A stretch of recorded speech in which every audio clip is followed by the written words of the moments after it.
I was basically manifesting. At the time, I wasn't a BA, but I was like, I'm going to put this to my name so it sticks and I like affirm it until it becomes a thing. And then I started calling myself Masentle the BA, and it stuck. And everybody's like, Masentle the BA.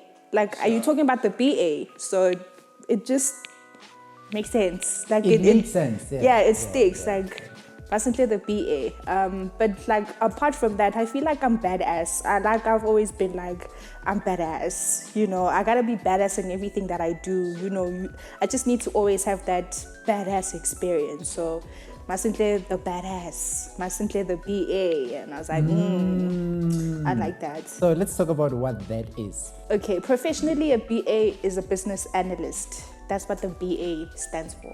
Yeah. Should I get? Yeah, I mean, tell us what, business analysts do. Okay, so basically,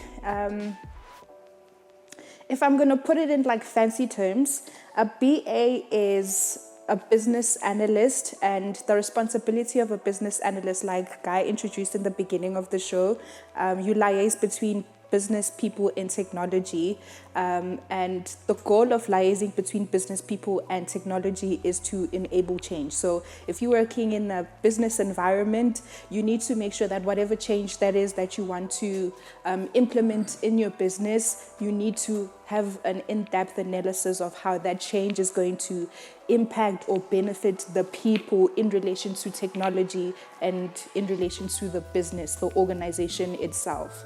So yeah, that's what business analysis is all about. If I had to explain to my 6-year-old brother and he asked me, what do you do? I'd say, I look at where I work.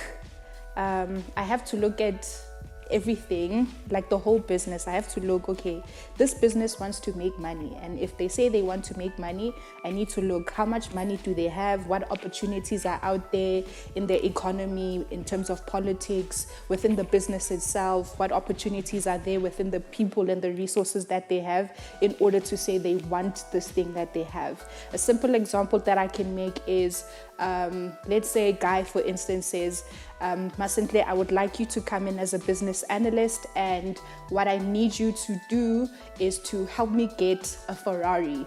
So what I'm going to do, look at Guy as a business, let's say Guy the brand as a business. I say, this is Guy. Now we're going to look at how much does Guy make? How much does Guy spend? How far does Guy typically travel? Where does he travel to?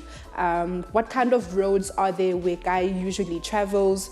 Who else is in his life? Does he need to transport maybe on a daily basis, on a monthly basis? How far else does he need to travel outside maybe his work proximity?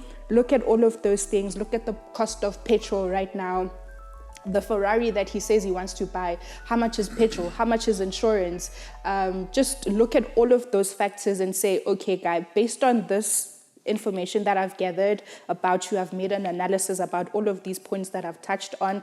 I think it's not advisable for you to get a Ferrari because your finances will not enable you to get a Ferrari. So rather buy a bicycle so that you can move from point A to point B, and maybe you get a little carriage for your groceries, because I've picked up out of my analysis that it would benefit you if you could get a little basket on the side of your bicycle so that it would help the load instead of you thinking you need to get a Ferrari. So that's how I would explain it in simple ways.